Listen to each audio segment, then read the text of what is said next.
नमस्कार दर्शकों, किसान एवं पशुपालक भाइयों, स्वागत है आपका हमारी खेती हमारे पशु यूट्यूब चैनल पर।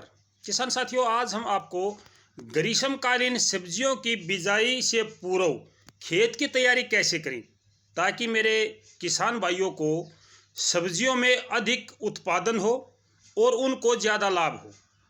छोटी छोटी बातों से ही हमारी जो खेती है वो कहीं ना कहीं पिछड़ जाती है। जो हम अनुमान लगाते हैं वो अनुमान बहुत दूर रह जाता है। तो इसके बारे में किसान भाई क्या सावधानी रखें। सबसे पहली बात तो मैं ये आपसे साझा करना चाहूँगा कि 15 जनवरी के बाद में आप ग्रीष्मकालीन बेल वाली जितनी भी सब्जियां हैं सब की बिजाई का समय शुरू हो चुका है। लेकिन थोड़ा सा मौसम परिवर्तनशील है, जिस प्रकार से बारिश की संभावनाएं हैं या थोड़ा सा जो टेम्परेचर है वो अभी भी फिलहाल थोड़ा सा नीचे बना हुआ है। तो इसकी वजह से किसान भाई 25 जनवरी के आसपास में या 25 जनवरी के बाद में ये ग्रीष्मकालीन सब्जियों की बिजाई का कार्य शुरू कर सकते हैं। इस समय कौन कौन सी सब्जियां लगाई जाती हैं? इसमें आपकी घिया है, तोरी है, कद्दू है, पेठा है, करेला है, खीरा, ककड़ी, खरबूजा, तरबूज और चप्पन कद्दू वगैरह और टमाटर। इस समय आप इन सब की साथ साथ जो मिर्च है, मिर्च की भी बिजाई का समय अभी भी अनुकूल चला हुआ है। फरवरी के महीने में मिर्च की बिजाई अच्छी होती है। तो इस समय आप इन सब्जियों की बिजाई कर सकते हो। इससे पहले खेत की तैयारी कैसे करें? आपने देखा भी होगा किसान साथियों कि जब हम अपनी फसल की बिजाई कर देते हैं तो उनमें ग्रोथ अच्छी नहीं मिलती है। उसका कारण क्या होता है कि पौधे को पोषक तत्व अच्छी प्रकार से नहीं मिलते हैं। जब पोषक तत्वों की जरूरत पड़ती है तो ये अच्छी प्रकार से नहीं मिलते हैं। दूसरा, जब पौधे की जड़ें ज़मीन में जाती हैं तो ज़मीन की सतह कठोर आ जाती है। इसके लिए जो तैयारी है वो अभी से शुरू करें मेरे किसान भाइयों, ताकि आपको लाभ अच्छा हो। सबसे पहली बात करूंगा मैं, खेत की तैयारी कैसे शुरू करें।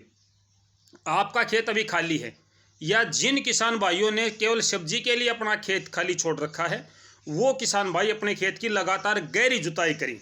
जितनी गहरी हो उसके 6 से 7 इंच गहरी, 6 से 7 इंच गहरी जुताई अगर आप करोगे, कम से कम 2 या 3 बार आपने गहरी जुताई करनी पड़ेगी। इसकी 2 से 3 बार गहरी जुताई करनी पड़ेगी। इसके अंदर लगभग 10 टन अच्छी प्रकार से तैयार कंपोस्ट खाद, जिसको हम रूढ़ी का या कुरुड़ी का खाद बोलते हैं, 10 टन ये आप 1 एकड़ में डाल दें और उसको अच्छी प्रकार से ज़मीन में मिला दें।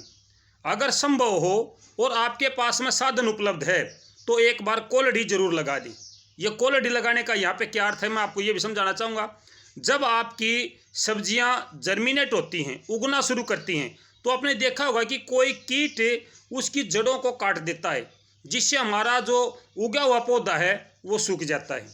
उसके लिए किसान भाई फिर अपने खेतों में क्लोरो डालते हैं। तो आपको क्लोरो डालने की आवश्यकता ही नहीं पड़ेगी। एक तो आपकी ज़मीन जो भुरभुरी हो जाएगी। आप कोलडी या गिरडी जिसको बोलते हैं, जो गोल पत्थर होता है, एक बार वो ज़रूर लगाएं।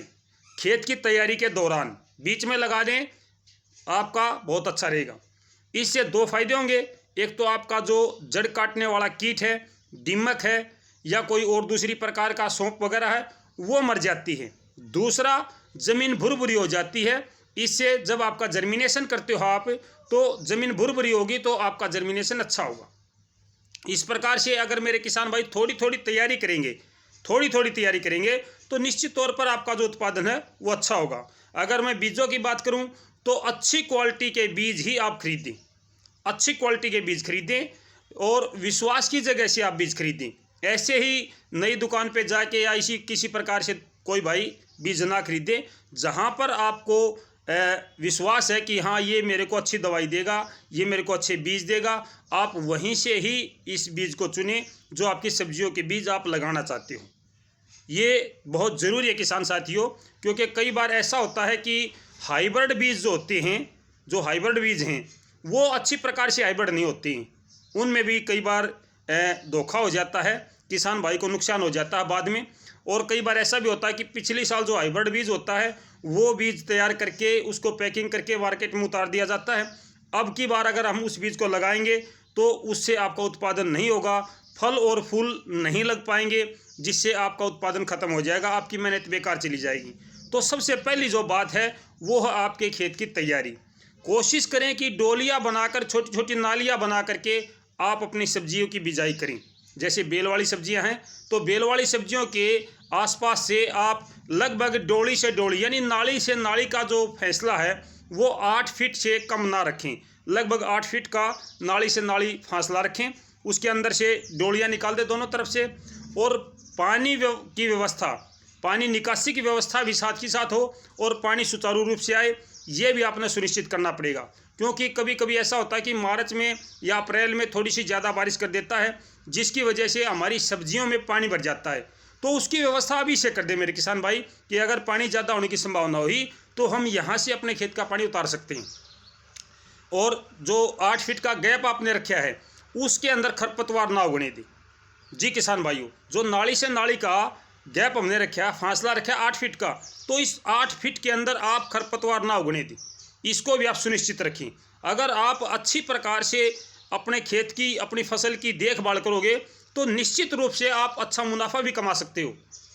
बाद में जो फसल बिजाई के बाद में हम क्रियाएं करते हैं, वो क्रियाएं पहले से ही अपने एक दिमाग में होनी चाहिए कि हम किस प्रकार से इसमें कृषि क्रियाएं करेंगे, कौन कौन सी क्रियाएं हम अपनाएंगे।